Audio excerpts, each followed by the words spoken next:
I'm Dane Sanders, podcasting from my kitchen in Costa Mesa, California, and this is your Simple Photo Minute.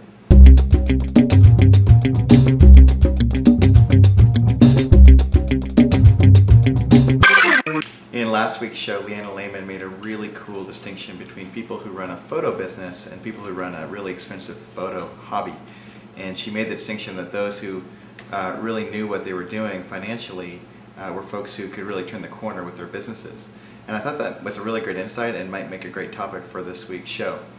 So I got into a bunch of conversations with some photographers about how they run their business, and it seemed like most photographers fell into one of two camps. Either they were the people who knew exactly where they made their money and why they made their money and how they made their money, and they leveraged it all. Or they were folks who were making money, but they really didn't know exactly how it all came together. And they were just hoping that it would come together and that things would work out. Now, this might seem a little odd to even be concerned about it, because if you think about it, if you're making money, you're making money.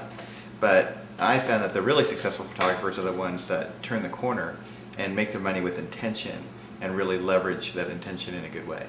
Now, one way to leverage intention is to plot out what I call a flow system. And a flow system is pretty simple. It's just matching your marketing flow against your revenue streams.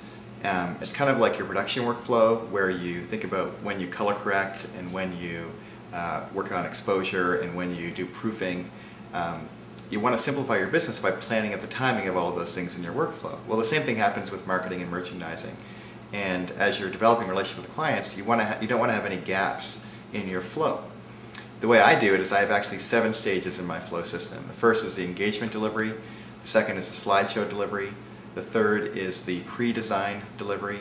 The fourth is the collateral delivery. The fifth is the print delivery. The sixth is the album delivery. And the seventh are the resulting new client meetings that deliver even new streams and new flow channels. Now, that's a lot to work out and consider in one episode. So we thought today we'd focus specifically on engagement delivery. And if you're interested in hearing more about the other stages, let me know, shoot me an email, and I'll tackle those in future shows. So after I've shot an engagement shoot, I like to get the session done and edited and uploaded to Pictage that night. And once they're up on Pictage, then I work on my timing for my flow system. Timing is key in everything in the flow system, and quick delivery or timely delivery is what matters most. It also keeps the momentum going so that revenue streams can continue and people are in the mindset of buying. So once the images are up, I FTP the images over to Amy over at Albumesque, and she has an engagement pre-design album done for me in just kind of a day or so. And a lot of folks might hear that and go, an engagement album pre-design? That's kind of a lot, isn't it? Well, it depends on what the client needs. If it solves a problem for them, then it's totally worth doing. And for me, I don't really sell engagement albums per se, but I do sell guest book albums. And guest book albums are pretty unique. Some people have been doing them for a while, but I have found that there are huge advantages that people just haven't thought of or haven't utilized enough. And I have found a pretty cool little combination of things that really make it work. So what I do is I combine a relationship I have with Cornerstone Albums, which is Gary Fong's album design stuff, and I made these really cool books. And this is of the engagement, and you can see the kind of cool designed, really neat, great pages, fun stuff, where I kind of got to show all of a particular engagement shot I did of all these different environments. But you'll notice the paper is super porous. Well, it's tough for you to see on film, but it's great if you have like a white pen or a silver pen. They can sign all over the around the faces, and it just makes for a really cool guest book, and certainly something that they'll use a lot more than the existing guest books that most people use. And because it's more porous paper, it's really inexpensive, and actually it does a better job than the more expensive albums that are done, and really kind of gets the bride and groom in the mindset of really wanting to leveraging their images and towards books. And then when you get to the album pre-design stage later on, they're just in the mindset of this is what you do with your images, and you're training your client to get in that mindset. So I sell these books for not very much money. They don't cost me a ton in the first place, but really it's a great move to kind of get them in the mindset of a relationship with me is, as a photographer, I'm going to be delivering and solving problems for them with their images on a regular basis from the beginning of a relationship all the way through till well beyond the wedding day.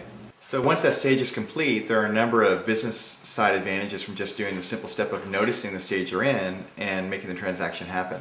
being intentional with it. First, the client gets used to what the album pre-designed delivery feels like, and I can often get questions answered that remove barriers to them purchasing down the line. This is a big deal, especially if your business model depends a ton on album sales. Second, I've created a marketing tool through the slideshow that gets sent around the globe by the client on my behalf before I've even shot their wedding. And third, I've created an opportunity to purchase that wouldn't have been there if I hadn't just created the opportunity. Whether I offer them an engagement book or a guest book or some other cool idea that you guys come up with. It's basically a moment that I've taken advantage of in the flow of the wedding relationship that wouldn't have been there otherwise. So I hope that inspires you guys, and I hope you think through some of your own flow moments that you could leverage and increase your revenue streams for your business. That's it for this week. Take care. God bless.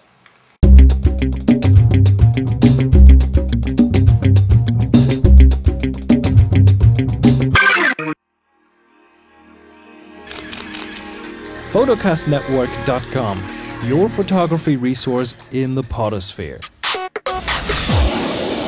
Photocastnetwork.com